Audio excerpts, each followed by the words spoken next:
بولے ہیں جیسے اذان سے پہلے درود و سلام پڑھنا مائک میں، یا نبی جی سلام علیہ کا، تو ہمارے یہاں کے ایک بریلوی مفتی صاحب بول رہے ہیں کہ منع کہاں ہے؟ قرآن میں تو ہے اے ایمان والو نبی پر درود و سلام بھیجو، بالکل تو آپ لوگ کہتے ہیں جی کہ منع ہے؟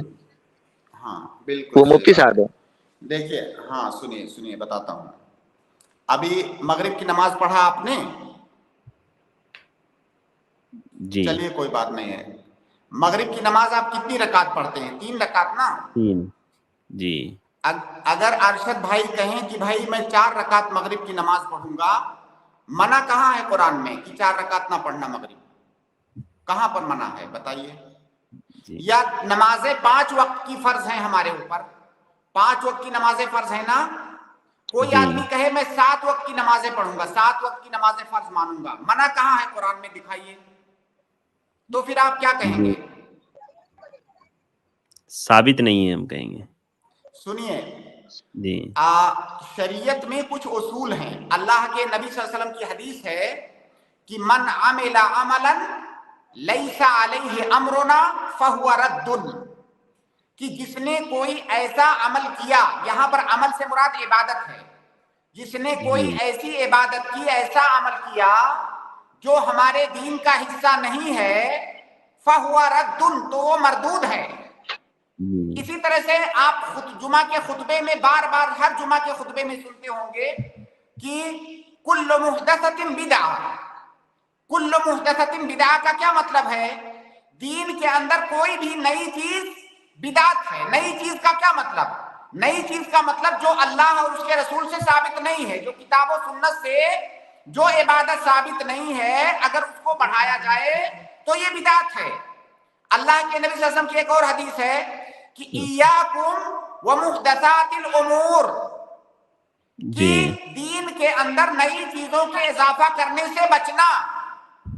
ایک قاعدہ ہے کہ الاصل فی العبادات التوقیف، یہ قاعدہ ہے اور تمام فقہا کے نزدیک یہ متفق علیہ قاعدہ ہے کہ الاصل فی العبادات التوقیف. اس کا مطلب یہ ہے آسان لفظوں میں کہ عبادت کے باب میں اصل یہ ہے کہ ہم اتنا ہی کریں گے جی جتنا ثابت ہے، ایک قدم بھی آگے نہیں بڑھیں گے. جتنا ثابت ہے اس جی سے ایک قدم آگے نہیں بڑھیں گے.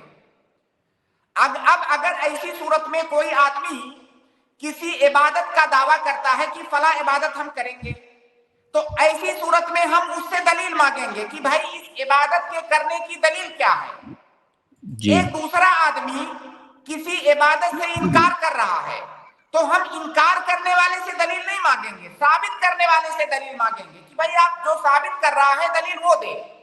اب اگر کوئی آدمی اذان سے پہلے صلاۃ و سلام پڑھ رہا ہے، درود پڑھ رہا ہے اور کہہ رہا ہے قرآن میں منع کہاں ہے، جس کی منع دلیل کہاں دو، تو اصول کی مخالفت کر رہا ہے.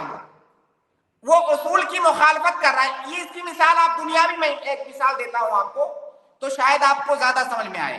جیسے مثال کے طور پر نعوذ باللہ میں آپ کو کہوں، آپ کے بارے میں کہوں کہ آپ قاتل ہیں، آپ ثابت کیجئے کہ آپ قاتل نہیں ہیں، تو کیا میری بات مانی جائے گی؟